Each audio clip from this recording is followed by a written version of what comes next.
Right, picture 19 and video 19. Attercliffe Baths. God, this brings back memories. He spent many a Saturday and Sunday morning with my dad in there, and many a time in school actually as well. So, right, first of all, obviously it's joined next door to the well, Attercliffe Library really. It was kind of all joined in one building, just separated at the side by two iron gates, as shown in the photograph now. As you can see the Attercliffe Library, and then the baths leading off to the right of the picture. Yeah, Attercliffe Baths. So we'll take that one away. And the next picture I'll bring up is, well, I'll bring the baths up first, which is this one. Right, I'm sorry the picture's a little bit dark and silhouette. I should have took a better one than this, but at the time, like I said, I did these in '92. Excuse me. I didn't really think at the time, you know, sort of thing. But anyway, it just shows you it on the corner. If you want a better picture, there's plenty on Picture Sheffield, and there's a place called Flickr, FLICKR.com as well. I typed in Attercliffe on there. They've got loads of photographs that people have submitted. Brilliant site. I might bring it up and put it on the front of my site at some stage as well. Anyway, so Attercliffe Baths. Same again with this, not much history about it. The only history I've got is what's written on the plaque. I'll show you the plaque will appear now. Right, and as it says, it's Attercliffe Baths, Attercliffe Road. Attercliffe Baths, built in 1879, provided both swimming and washing facilities for the area at a time when bathrooms at home were unknown. Exactly, outside bogs and bath sinks. What the title's called. This was also Attercliffe's Speaker's Corner, especially from 1900 to 1939. I'm quite intrigued about that actually. I didn't know that until I went down and read it on the plaque. I did have a search on the net for some information, and I can't find any information for it to be in the Speaker's Corner, and not being able to get to the local library. I'm a bit of a loss at the moment. I've put a posting on Sheffield Forum and also Sheffield History, so I'm hoping I get some information back. But or contact me through the email address on the left-hand side of my page on YouTube. But yeah, it'd be quite interesting to find out about that. Obviously, the baths is closed now.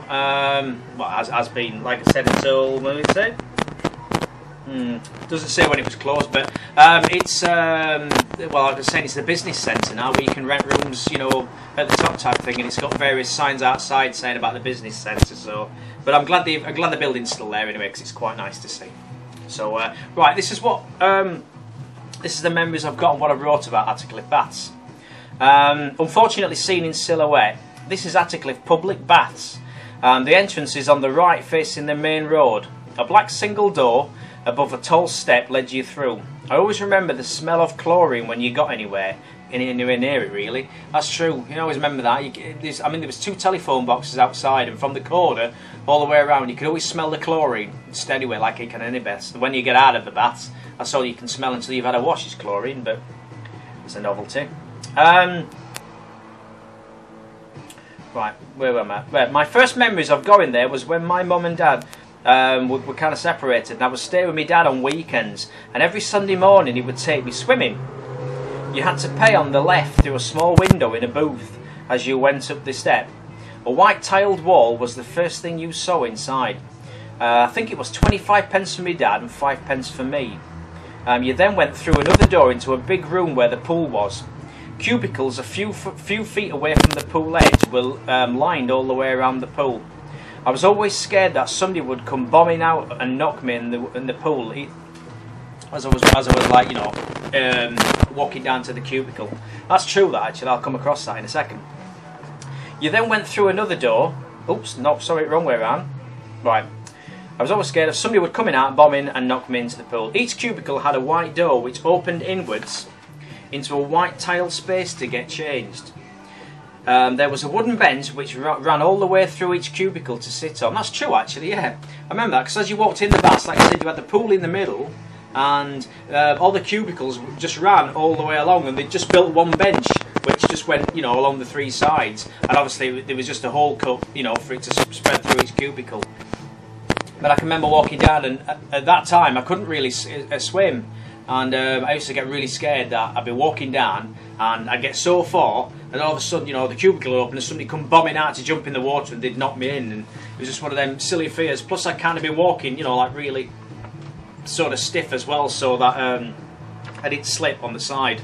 Because I think there was only about 2 or 3 feet from the edge into the actual pool. There were no safety or walkways or anything, type of thing. I think I'm right on that. Let me know if I'm not. Right, there was a wooden bench which ran all the way through its cubicle to sit on.